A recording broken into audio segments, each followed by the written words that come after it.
If you've hit the road this summer, you've noticed the road and bridge construction projects underway all over Vermont, driven by a surge in federal funding that could soon expand even further. This morning, an update on some of the high-profile projects across our state. Joining us this Sunday, Joe Flynn. He's the Secretary of the Vermont Agency of Transportation. Welcome to NBC5 In Depth. Happy to have you. Thank you, Stuart. It's good to be here. Your agency doesn't get a lot of media attention often. It's not terribly controversial, but you spend a lot of money. And we've all seen some of the projects as we drive around our state this summer. A lot of repaving crews, bridge crews on various job sites. How much progress have you made this season? Well, as you said, Stuart, this has been a pretty big year for us, probably a banner year with the second largest budget in the agency's history. And we've been able to turn that into numerous projects across all of Vermont. We have projects in the double digits in 12 of the 14 counties of the state of Vermont as we speak. And so it's been a big year for us, absolutely. How do you measure progress? I mean, percentage of pavement that's in good condition or bridges that are in good shape. I hope you'll tell us that none of them are going to fall down. We do measure constantly, and we report to the legislature every year on them, and that is pavement condition and bridge deficiency. And I must say that deficiency does not equal safety. If we, for a moment, think a bridge is unsafe, we take an emergency order and we close that, which I have at times had to do. But structural deficiency is a national standard that you measure various metrics on, and pavement condition. Pavement condition ranges from very poor to fair to good. I can tell you that the agency over the last decade has driven down the numbers, so we've come down significantly on the bridge deficiency rating. We're in, I think, the 2% range right now of bridges. And pavement conditions, 2/3 of our pavement is in fair or good condition. However, that means that 1/3 of it is in poor or very poor condition. And one thing that I always remind ourselves is that if a Vermonter lives in that area where the pavement condition is poor or very poor, it's 100% of your experience. So yeah, we can throw these numbers around, but we have to put them in the context of all 251 towns in Vermont. And some of those Vermonters, I'm sure, call you up and let you know. Let me ask you about some of the big projects. The most unusual is probably the drawbridge up in your neck of the woods in the Champlain Islands. That's a multi-year project. Tell us about that. It is. The North Hero Grand Isle drawbridge, the engineers refer to that as a turn-leaf bascule drawbridge. It's a historic structure. It was built in 1953. It's the only drawbridge in the state of Vermont. And, it is well underway, as anyone who has traveled that area has seen. It's a very complex project, obviously, because much of the work has happened underwater. We are now up out of the water, and by next summer, there will be cars on the new bridge. Of course, it will move into the following year as the temporary bridge is removed, and obviously site work and approach work. But you will be driving on the new bridge well before this time next year. In Waterbury, you have another big project, a $26 million project to totally rebuild Main Street. That was a big one for you this summer. That looks pretty complete. It is. It's a huge, huge change to downtown Waterbury, and much of that project you can't even see because it's all underground. All the utilities, water, sewer, electricity was all buried underground. The poles have yet to come out, but that's the last piece of this. But the project is basically completed.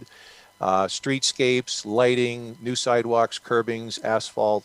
And when you add to that the other work that's gone on in Waterbury in the last 8 years, we've done $72 million worth of work in Waterbury.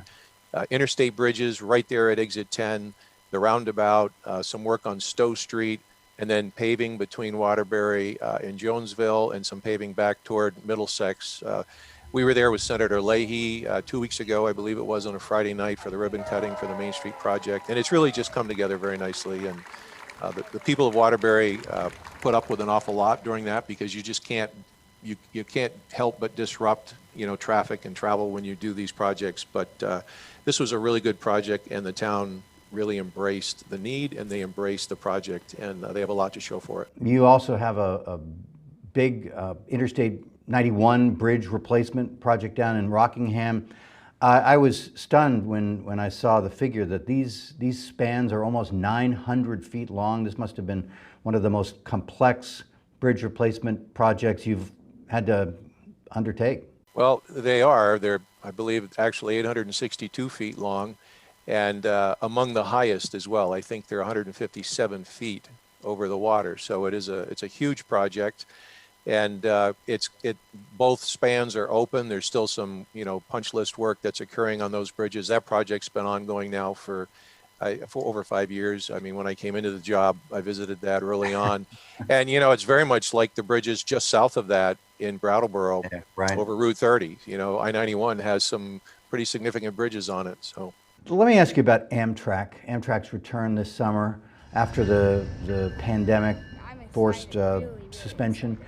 The Ethan Allen Express to Rutland and the Vermonter that goes up the eastern side and then cuts over to St. Albans.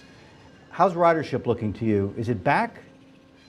Ridership is coming back. In fact, ridership was growing prior to the pandemic and prior to suspension. So we're confident ridership will continue to support both of these services. And, we, as you know, I think we're working very hard to complete the last bit of work to bring the Ethan Allen into downtown Burlington, starting, certainly by early summer next year. There'll be train crews certifying and testing on that line into Burlington probably in the first quarter of 22. We tentatively have a ceremony set for July of 22, but the actual passenger service will arrive prior to that. First passenger train service to the state's largest city in something like, 70 years? I think before my time, so I'll go with that number. Senator Leahy told reporters up at the border crossing in Highgate the other day, we can expect a surge in traffic entering Vermont once Quebec finishes the last segment of the A35, which is the interstate equivalent from, all the way from Montreal to the I-89 terminus in Highgate. What do you know about that? That's a very significant project, as you said. It is a 4-lane highway that starts just on the south shore of the city of Montreal and goes right to the Highgate Port of Entry and the Saint Armand Port of Entry in Quebec. The third phase is under construction as we speak, and the fourth phase is a very small section. I believe it's something like 6 or 8 kilometers, so it's under 5 miles. And that is, I believe, scheduled to start construction in 2024. And it also is going to be linked to port reconstruction, both on the Canadian side and the US side, which was one of the topics the senator was there to brief on. The Agency of Transportation is part of a border services group. We meet routinely with US federal sources, Canadian federal sources, and provincial sources, and are in constant conversation about that. There'll be pretty significant changes at our port of entry in Vermont, and it'll be expanded. It's planned to include the former southbound Welcome Center right there in Highgate, which is owned by the Agency of Transportation. As we understand the project today, that the port will expand into that space, and yes, this will increase traffic. It'll increase traffic from the Port of Montreal, which was one of the designs of this highway, southbound into New England, and it'll just expedite time travel from Montreal to Burlington. I believe it's something like 25 or 30 minutes. So plus a much safer highway. It'll be a 4-lane highway as opposed to the 3-lane sections that were there today. So it's a huge project, and it's one that I've been to Quebec 3 times, meeting with officials about this and other projects and other things that we do together. And it's something that we're very excited about, and we keep in close contact with the Quebec government on. Joe Flynn is the Secretary of Transportation. Thanks for being with us. Thank you, Stuart. Secretary Flynn's also watching the fate of the federal infrastructure bill very closely. It could deliver more than $1 billion additional to the state over the next 5 years.